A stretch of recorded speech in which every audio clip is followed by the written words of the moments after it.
Hello and welcome to the U.S. Center. We're very excited for this event here today. But before we go into the event, we have to remind all of you to put on your headphones, maintain social distancing in the back, and if you have to be reminded again about how to use those headphones, if you want the volume to be louder, you have to touch the orange button on the left one, and you tap it, tap it, tap it. It gets louder. If you hold it down, it gets softer. If there is a problem with your headphones, please find one of us and we'll try and fix that for you. But without further ado, I'd like to introduce our event here today at the U.S. Center, Expanding Global Wind Ambition in Pursuit of a Clean Energy Economy. And I'd like to introduce to the podium the U.S. Deputy Assistant Secretary for Energy Transformation, Anna Schpitzberg.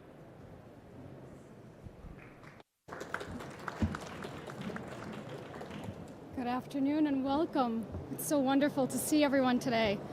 I may be stating the obvious, but I find it appropriate that this panel is happening in the blue zone, as offshore wind is now termed what is supposed to be part of the blue economy, which is the sustainable use of offshore wind resources for economic growth. It is my pleasure to be your moderator, but before we begin, I want to thank our hosts, the U.S. Department of Interior, the Government of Denmark, and the International Renewable Energy Agency, IRENA. We have a mighty agenda and some excellent speakers. But before we get to that, allow me to frame the discussion. As you have heard many times before, and I'm very happy you have, we are here, and our presence in Glasgow is at the pivotal moment of a decade where we absolutely have to take action on the climate crisis. And I think it's important to keep repeating it every single session, so everyone's acutely aware that the climate crisis is here. That when we look that we're at this year where we're coming out with record heat waves in the Arctic, hurricanes, droughts, intense flooding, it is important for us to think about this because today we're talking about technologies and the funding for clean technologies. And often everyone talks about how expensive that is. But I can tell you in the United States, this year we have already spent $105 billion recovering from natural disasters. And 2021 is not over. So if we think the energy transition is expensive, it is because we haven't considered the alternative. And so offshore wind is not only an economic opportunity, it is very much key to resolving the climate crisis and our own resilience. And I think offshore wind has come a long way since the first project in Denmark. We now see the levelized cost of energy has halved in the last decade, and it's expected to make the same exact progress in the next decade. And of course, part of that is capacity factor. We have a technology with high capacity factors that allows it to contribute increasingly to base load. This is very important for our power systems today, but also to bringing down costs of technologies like hydrogen in the future. And so offshore wind is critical to reaching our goals. And yet we know we must work with government and industry to attack many challenges. And so I'm very glad we're having the opportunity to have this panel today and to explore this in today's conversation. And to open the discussion on this topic, I would like to turn to the U.S. Secretary of the Interior, Deb Haaland, to outline the United States' ambitious offshore wind targets, the importance of global cooperation to collectively address climate goals. Secretary Haaland made history when she became the first Native American to serve as a cabinet secretary. She is a member of the Pueblo of Laguna and a 35th generation New Mexican. As a single mother at the age of 28, Haaland enrolled at the University of New Mexico, where she earned a bachelor's degree in English and later earned her JD from the University of New Mexico Law School. Secretary Haaland was one of the first Native American women to serve in Congress, where she focused on environmental justice, climate change, missing and murderous Indigenous women, and family-friendly policies. Throughout her career in public service, Secretary Haaland broke barriers and opened doors of opportunity for future generations. Secretary Haaland, after that truly inspirational background, please, the floor is yours.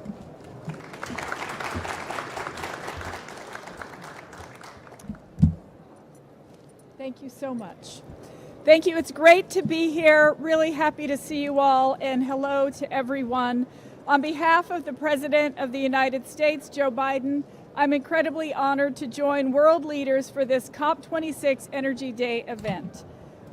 Today, we find ourselves at a pivotal moment that requires us to think big and make bold moves to address climate change, because if we don't, our very existence is threatened. Climate change has been on my radar for a very long time. I have a very personal commitment to a sustainable future and have since I was a young teen. I was raised in a family of 6 on one salary, and part of my mom's job was to ensure we had food on the table at the end of the month. We never wasted a thing. When I became the first chairwoman of my Indian Tribes Economic Development Corporation, I made it my mission to move our companies into energy efficiency, created recycling programs, and updated our vehicle fleet to environmentally friendly cars. Even then, I knew that if we didn't have a healthy planet, then we wouldn't have anything. And businesses, too, have an obligation to a sustainable future. This deep respect for the earth and all it has to offer is ingrained in who I am. As someone who was raised by an indigenous mother and spent time in the cornfields with my grandparents on our ancestral homelands, I was taught that the earth is precious and we must take care of it. My grandparents taught me that our time on this earth is not just about us, it's about the futures of those generations that will follow us. Climate change is the challenge of our lifetime. It is a global crisis that touches every single one of us. I don't have to tell you that because of the climate crisis, weather is becoming more unpredictable with more frequent and powerful storms. Wildfire seasons are lasting longer and are more intense than ever, and entire communities are being displaced across the globe. As we recognize these harsh realities, we must also come to terms with the fact that not every community has the resources to rebuild or relocate when disaster strikes. Marginalized and poor communities in every corner of the world are disproportionately impacted by climate change. Not only do we have to come to terms with that terrible fact, but it is our obligation to do something about it. We also know that this is truly a challenge to address. It will be difficult. But in times of struggle, we can also find innovative solutions. We can do the difficult things if we commit to working together. Since his first week in office, President Biden's Build Back Better agenda has been the centerpiece of his ideas and his work to tackle the climate crisis. To accomplish the ambitious goals he has set out, the United States is making giant leaps in building a clean energy future. It's a solution that will create robust and sustainable economies that lift up communities with good-paying union jobs, that support families and put food on tables around the world. In late March this year, I joined several of my colleagues across the President's cabinet to set a target of deploying 30 gigawatts of offshore wind energy by 2030, which could create nearly 80,000 good-paying jobs in the United States. We know these goals are ambitious, but they are also necessary and realistic. Less than a year since we began, we are well on our way to meeting them. We recently reached a historic milestone with the approval of the first commercial-scale offshore wind project in the United States, located offshore Massachusetts. We are also working to complete the review of at least 16 construction and operations plans by 2025, which together represent more than 19 gigawatts of clean energy. To make these investments effective and facilitate our transition to clean energy for 2030 and contribute to our net zero goal in 2050, we recently announced an ambitious offshore wind leasing strategy. That includes potentially holding up to 7 new offshore lease sales by 2025 throughout the United States. This strategy provides 2 crucial ingredients for success: more certainty for industry and transparency for our stakeholders and ocean users. We have big goals to achieve a clean energy economy, and we are meeting the moment. In the United States, we're taking an all-of-government approach over the next several years to work with industry, environmental organizations, states, Native American tribes, academia, and ocean users to avoid, reduce, and mitigate potential impacts as much as we can. All of this work is done with an eye on equity.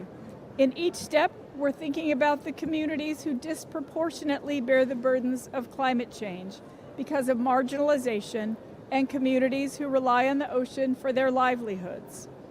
We want to meet President Biden's ambitious clean energy goals while meeting the needs of other ocean users and other communities.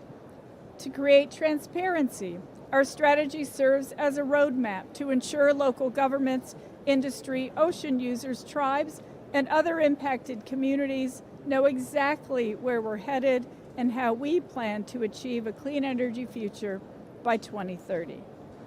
This will help us instill confidence in the domestic supply chain, and we're already seeing significant investments from our efforts.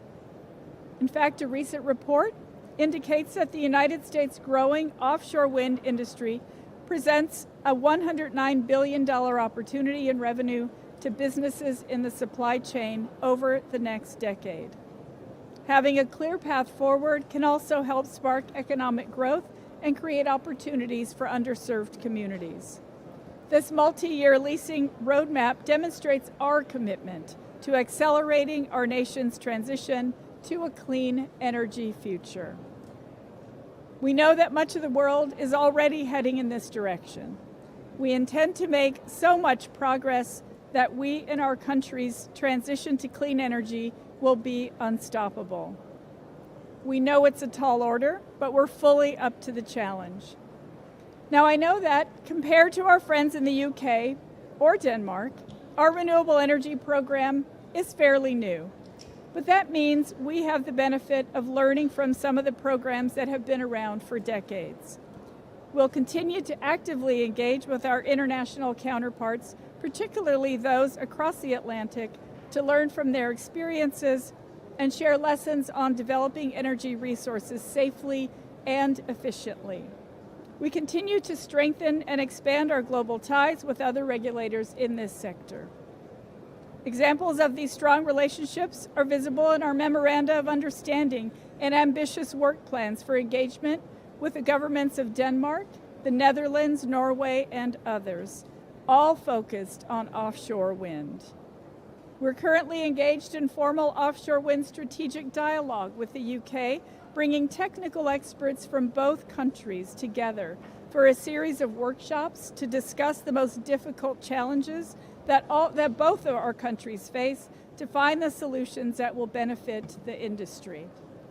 Our Global Offshore Wind Regulators Forum, a forum for international regulators to discuss offshore wind's challenges and opportunities, held its first meeting just over 2 years ago and now has 18 participating jurisdictions.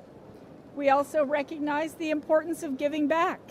We're thrilled that our offshore wind program has matured to the point that we are able to provide technical assistance to countries that are just beginning their offshore wind journeys. This global cooperation and international dialogue is critical to solving the climate crisis, because the reality is that climate change doesn't recognize political boundaries. It's a global problem that requires a global effort to address. That's why events like today are so crucial. Through these gatherings, we build partnerships, sustain collaborative efforts, and share experiences. Our collaboration will help the world to build a more sustainable future. The United States is committed to doing its part. The climate crisis is dire, and it's time to act. The world is watching, our children are watching, our ancestors are watching. We cannot fail to meet this pivotal moment. Working together as a global community, I'm confident that we will succeed. Thank you all so much for being here. Thank you for caring. Thank you. Thank you.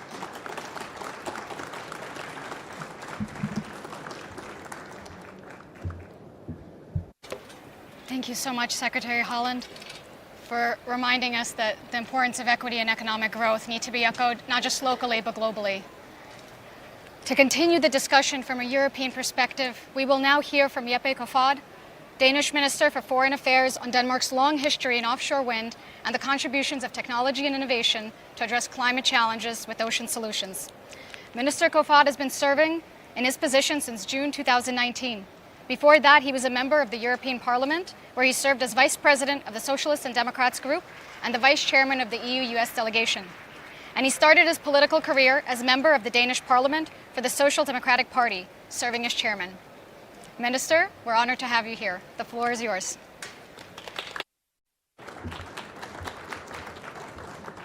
Thank you so much, and Minister Holland, thank you for your opening and very important remarks. It is a great pleasure to be here at this event. We all know that offshore wind holds an enormous potential for both developing and developed countries.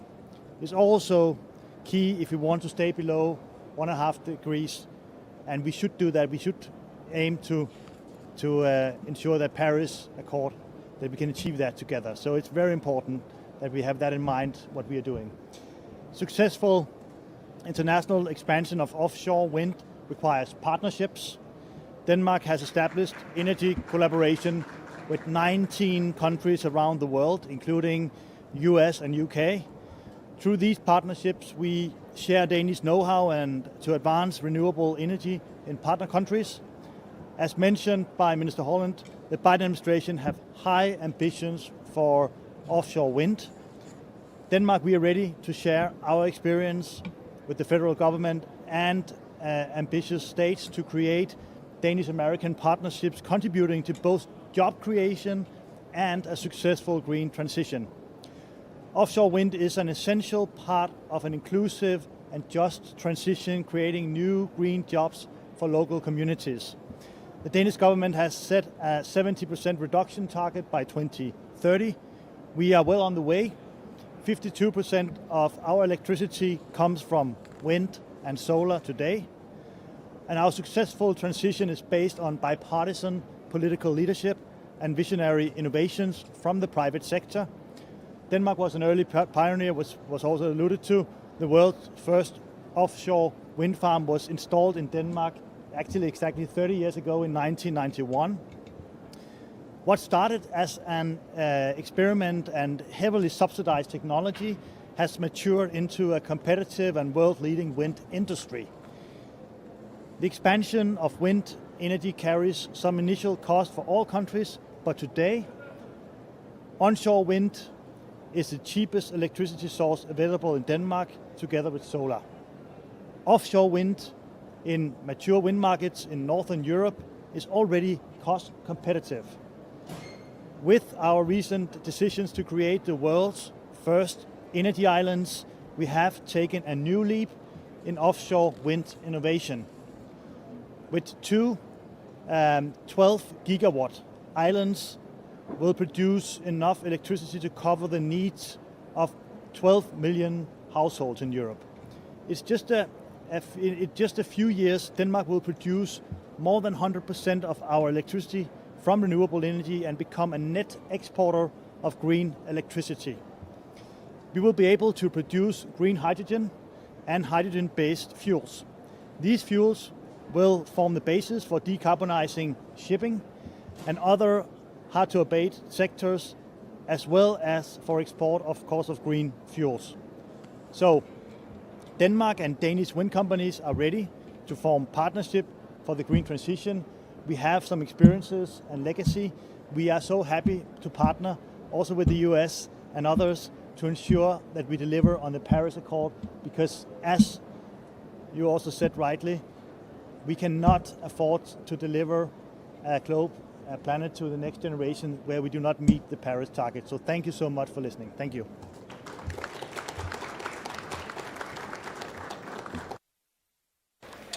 Thank you, Minister Kofod. I think the world is certainly looking to Denmark for lessons learned and to leverage the innovation you spoke about. Given the message on innovation, I think it's the perfect time to turn to Francesco La Camera, Director General of the International Renewable Energy Agency, who will discuss the global effort needed for offshore wind to make meaningful contributions to climate targets and the potential economic benefits from a just energy transition. DG La Camera has more than 30 years of experience in the fields of climate, sustainability, and international cooperation. He formerly served as DG of Sustainable Development, Environmental Damage, EU and International Affairs of the Italian Ministry of Environment, Land and Sea. In this capacity, he developed the cooperation and partnership agreements with a wide range of countries, particularly developing. Mr. La Camera spearheaded international cooperation on issues related to climate change and the environment, and he played a key role in bringing together multilateral organizations to develop joint initiatives designed to implement the Paris Agreement and the Sustainable Development Goals. He has also coordinated national strategies on sustainable development, green finance, and fossil fuel subsidies. So you have a lot to share. DG, the floor is yours.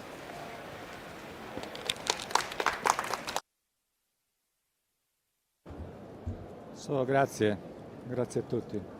Thanks all. And thank you, Anna. Also to remind that I'm an old person. Secretary Allen, Minister Koffet, Excellencies and gentlemen. You know, perhaps the people that, as my age, may remember this, but do you think how much prophetic was Bob Dylan? When I said, I think that wrote, the answer, my friend, is blowing the wind. So one of the answers to the energy transition is the wind. Thomas, remember me that I have also to mention time are changing for Bob Dylan. But this is the background for introducing my speech. With the world of a collision course with climate change, the way we produce energy must evolve at a scale unprecedented since the start of the Industrial Revolution. And the good news is that we find ourselves in the midst of a global energy transition, one that is characterized by innovation and international cooperation, which is exactly what is needed to succeed. Perhaps now here, this better exemplified by the emerging and rapid development of a global market of offshore wind. First, to give you some context. If we have any hope of moving on a pathway toward temperature rise to 1.5 Celsius, the share of renewables into the energy system must rapidly grow. So it's for certain that we are moving to a new energy system that will be dominated by renewables and complemented by green hydrogen and sustainable biomass. So the direction of travel is clear. The question we have is the speed and the scale of this transformation. Among other things, we need to install 2,000 gigawatts of new offshore wind capacity by 2050, up to the 35 gigawatts we had in 2020, to give the scale of the challenge we have. For those who cannot relate gigawatt to the world around them, 1 gigawatt is enough to power a mid-sized city. 2,000 gigawatts is about double the capacity needed to power the United States, our host to this event today. And 35 gigawatts installed to date, we need to replicate every year for the remaining year of this decade, and then double the pace to 70 gigawatts per year between 2030 and 2050. These are just numbers, are not opinions. By 2030, we will need to have installed 380 gigawatts. That's the target we need to set our sight on right now. Make no mistake, this is an ambitious undertaking, but it's one that holds an answer to several challenges. First, it allows countries to take advantage of the generally higher and sometimes smoother wind resource offshore as compared to those onshore.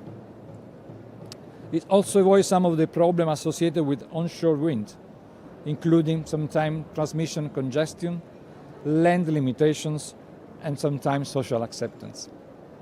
And offshore winds allow for gigawatt-scale projects to deliver electricity to densely populated coastal areas. This is where many of the world's megacities are located. Indeed, around 40% of the world's population currently live there. I said this would be an ambitious undertaking, but it is by no means unrealistic. Offshore wind has come of age in the last 5 years as technology has improved and cost decrease, in what we have just listened from you. The last decade witnessed a fall of around 50%, And with the economy of scale, we see this trend accelerating. In 2020, offshore costs decreased 9% compared to the previous year. By more than 70% of current offshore wind installations are in the North Sea and nearby Atlantic Ocean. With the right kind of policy and international cooperation, so much more is absolutely possible. And there are compelling reasons for more ambition, because the socio-economic benefits of these developments are undeniable. More than 1.25 million people are currently employed in the wind sector, almost double compared to 2012, when IRENA started to track job trends.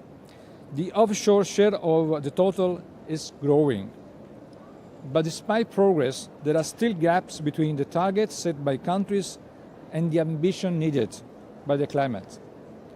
We will only get there if governments set more ambitious goals for themselves, and with a spirit, as I might say, just say by the Secretary, of international cooperation to help others ramp up their own ambition. So cooperation is still essential. If we have learned one thing from the energy transition so far, is that reality nearly always exceeds expectation. Just to give an example, we in the occasion of the Paris Agreement, we showcase all the commitment, and what we have seen that the market already in the past years overcome what the expectation were or the commitment were at that time. So ambitious is possible to be ambitious. I'm confident that with the leadership being shown by the government here today, impressive, the 19 gigawatts we have listened from the US, and many others around the world, this will continue to prove true. For the sake of young people, we increasingly and rightfully demand action from us. So I think we can read there easily, it's time to act. Thank you very much.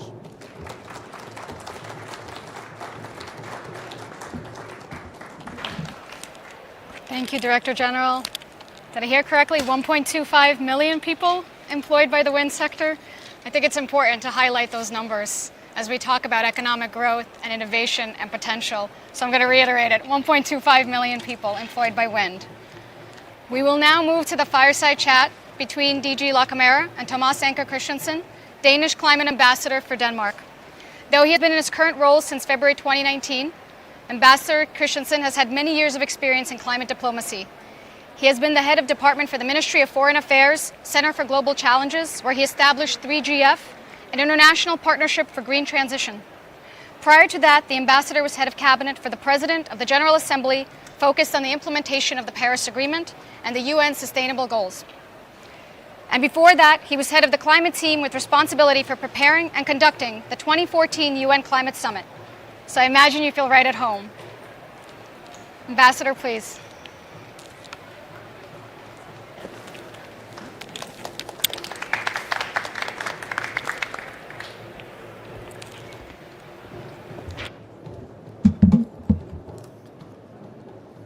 Thank you very much, Anna, and thank you for having Denmark so properly present here today. I mean, Francesco, Secretary Holland, and the Danish minister have talked a lot about the challenge that we're facing. But I just want to put a few more words to it, if you allow. I think where we see the next frontier from a Danish point of view is really to build that scale, to bring up the speed of the deployment that Francesco was talking about. And we, as a country, and the minister mentioned, we have energy cooperation with 19 nations around the world, and they all come to us and ask for our expertise in offshore wind, how you integrate the wind into your grid, how you balance the intermittency, but also how do you create an offshore wind industry? How do you create those tens of thousands or millions of jobs which we have gone through over 30 years? How do you do that in 10 years? And I think we need to ramp up the cooperation on this much faster, working with IRENA and working with all governments that are really willing to engage. We are in the process of building our own moonshot, our 12 gigawatt over the next 10 years in Denmark. And if you take the size of Denmark, we are 6 million people.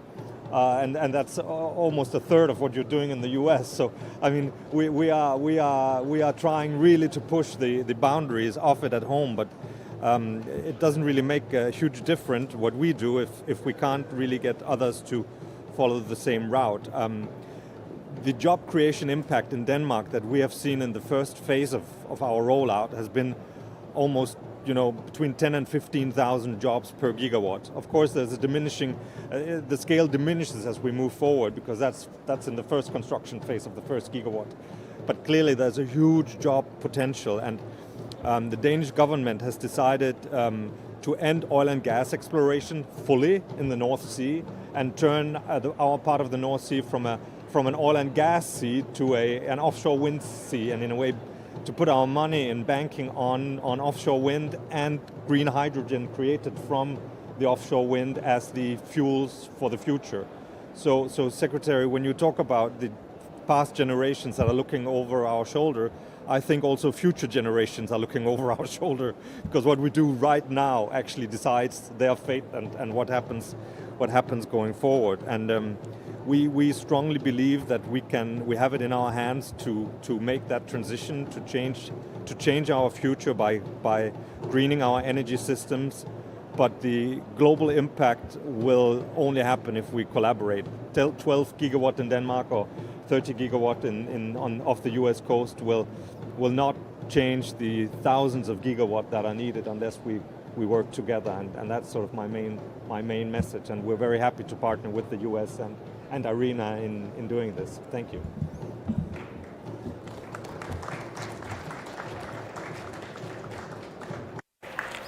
Thank you so much. I'm gonna move my chair over so I can see everybody. Thank you. I love the call for collaboration, and I love that we're talking about future technologies. Offshore wind is coming into it and is already commercial in so many cases. And so to talk about what it means for hydrogen and employment is incredibly important. Thomas, Denmark, as you mentioned, it's been a pioneer in offshore wind. What do you see as the frontier for the offshore wind industry in terms of potential that is not currently utilized, as well as possibilities for international cooperation? Well, I do think that there are, if I look at the countries with which we have collaboration on the technical assistance, but we haven't yet started construction at all. There are huge markets around the world. Francesco mentioned 40% of people living on the coasts. There are enormous opportunities in countries like India, like Korea, like Japan, but also in Africa. There's a lot of focus on this energy source in developing countries. But of course, it comes at a cost. It comes at a technological knowledge, and that's where we really still, as developed countries, as OECD countries, need to give support and help, and in a way help mature and build those markets so that those investments can also happen. We need to boost each other, absolutely. Yes. And in terms of, on that note, we've heard a lot about Danish and US ambition. Francesco, do you see similar trends around the world? So sometimes it's good that you know the answer, the question before, so you can be prepared, because I wish to give you some number to answer to your question. So naturally the interest is growing. Also under the Italian presidency of the last G20, we have been called for prepare a report on offshore wind to show the interest in this. But talking about number, so we know, it is well known, that over the past 2 decades, Belgium, Denmark, China, Germany, the United Kingdom have led the offshore energy deployment in the global market. So this is something that we all know. But looking at what countries want to do, and we see more targets coming. For instance, the European Union Green Deal is aiming for 60 gigawatt offshore wind by 2030 and 300 gigawatts by 2050. Ireland aims to develop 5 gigawatts of offshore wind by 2030. The Netherlands, 11 gigawatts. Poland 3.8 gigawatts by 2030. France is planning tenders for 1 gigawatt per year until 2028. Japan is key emerging market with 45 gigawatt target by 2040. The Republic of Korea with 12 gigawatt target by 2030. And India with 30 gigawatts by 2030. And we have learned from the ambition of the United States today and how Denmark is trying to continue having the lead in this area. Naturally, this is not enough, but it shows that interest is widespread around the world. Thank you. And I think you mentioned something that is very important to most countries as we think about workforce transition. Jobs. Jobs come up very often when we have any discussion on energy transition. And Tomas, I'm wondering, has your team done any analysis on the kind of job creation that can come off the offshore wind industry? And to the extent that oil and gas and workers in oil and gas can be leveraged? Well, I mentioned in my comments that we've decided to end oil and gas exploration, to align oil and gas exploration with the Paris Agreement, basically. And as part of that decision is also an agreement with the workers in our main oil and gas port to transition them from oil and gas industry to offshore wind industry. So from building oil and gas rigs, they will be building offshore wind towers. And it's one energy industry to the other. And I mean, for those families and those workers, they're actually quite happy about that agreement. And the political agreement was passed also in Danish Parliament with full support of all parties and from the unions and from the oil and gas industry. So our experience is that if you work with all the parties involved, you can actually create a favorable solution for all involved. And then those thousands of jobs in the offshore wind industry will also come your way. And we hope that other countries can learn from that experience. Absolutely. And of course, jobs are connected. They're a product of the capacity that's going to be put online. So Francesco, I was writing down the numbers you were saying, and I was thinking about the 2,000 gigawatts by 2050 that sounds very ambitious, almost abstract. If we're looking from where we are today and how to get there, what are the next steps? First of all, we have to understand that we are going to what we can say is uncharted territory, because what is at stake is really something big. So what we have to do is absolutely, it's not like Tom Cruise will say Mission Impossible, but we are quite near to that. But so the first thing is to learn from the other. For example, and I want to commend the American administration, the US administration, when we talk about the offshore wind in front of Boston, the area in Massachusetts, I think that's the first example where they have been able to have a commercial offshore winds, but at the same time they did this in agreement with the trade union. So they ensure that the workers may go from one activity to another and reskill it in the context of this agreement. So this is what does mean, and what Thomas said, that we need to exchange experience. So the first thing is we are moving in uncertain territories, so experience, showcasing the good one are really something that can leverage the speed of the transition. And this is the reason we, as ARENA, we established this collaborative framework on ocean energy, where we can have the government, the private sector, the companies, the stakeholders, they may discuss where the barriers are and what are the solutions are. And this will be at the heart of the ARENA activity in the months to come. The second aspect is naturally linked to finance. We have to be more creative on how finance is providing funds for the transformation. And this is also linked to the first aspect. So we have to learn. There will be not a unique model for all countries, because all countries are different. So we have, on the basis of experience, working together, making the cooperation really happening to find ways to speed up our processes. You sold me. I think this is the perfect note to transition to a call to action. And I would like to call on our two hosts to deliver their calls. First, Secretary Haaland will speak, followed by Ambassador Christensen. Secretary, the floor is yours.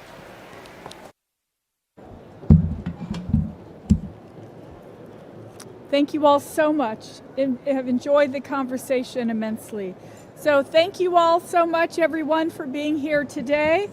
We are in an exciting time, as you've heard, and the bold moves that we're each making in clean energy will make people's lives better and build a more sustainable future for all of us. Tomorrow, I'll spend time with young people who are shaping the conversation about climate change and demanding action. I'll let them know that we're committed to taking the necessary action for their futures. As I said earlier, climate change doesn't recognize political boundaries. It's a global problem that requires a global effort to address. The International Renewable Energy Agency outlined the impacts that achieving 380 gigawatts of offshore wind installations globally by 2030 and 2,000 gigawatts by 2050 would mean for our entire world. The United States is doing our part by creating good-paying union jobs with our target to deploy 30 gigawatts of offshore wind energy by 2030. We also heard from Ambassador Christensen about what the benefits of developing a robust offshore wind energy program can mean for economic development and sustainability. So today, I want to issue a global challenge. On behalf of President Biden and my colleagues, I will invite every country to join us in setting ambitious domestic offshore wind energy commitments. Whatever steps you can take, push the limits, but make certain your goals are ambitious. Make sure they're ambitious goals and commit to the resources and the political will to get things done. It will make the difference for communities today and will ensure we leave a livable planet for the future generations. Be bold, and thank you so much.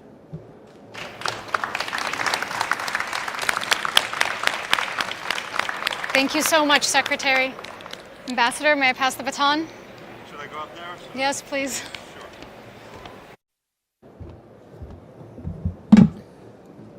Thank you very much for that challenge, Secretary Haaland. Francesco started by quoting Bob Dylan, and I do think that the times are changing. And in some ways, I think today, this November 4 in Glasgow will be remembered, will be in a way a historic day, because not only was today the first time at a COP after almost 30 years of negotiations that we had a day dedicated to the end of fossil fuels, the end of coal. For more than 25 COPs, we have been discussing climate change without ever naming what the problem is. That has happened today. The whole world knows. But that is, in a way, a negative agenda where people get afraid for energy security, job security, and their livelihoods. And I think the discussion we've had now is about the next step. That's about the future, the positive agenda, what we need to do much more of in years to come. And therefore, we have been discussing with IRENA and with the Global Wind Energy Council, and we have Stuart Mullen, who represents the Global Wind Energy Council. Please get up, Stuart, so that everyone can see you. Stuart represents the wind industry. We have been discussing creating a global offshore wind alliance of all those countries, the wind industry, the international agency, eventually the multilateral banks, the investors, that can create that table where that speed and that scale that can really launch into creating first the 380 gigawatt by 2030, but then also the 2,000 gigawatt by 2050, create that pipeline that is needed, those regulatory frameworks, that policy development, the exchange of experience, the lessons learned, but also the technical assistance and the support that many countries will need to get that pipeline up. We are not launching this alliance here today because we want to launch it when we are ready, when we have everybody at the table, so that we do it in a way that is consultative and inclusive. But we do want to launch it very soon so that we can get going on moving to speed and scale, and hopefully by the time we meet at the next COP, COP27, we will have a full thriving alliance up and running, focused on driving this to scale for the future. So thank you very much, Anna.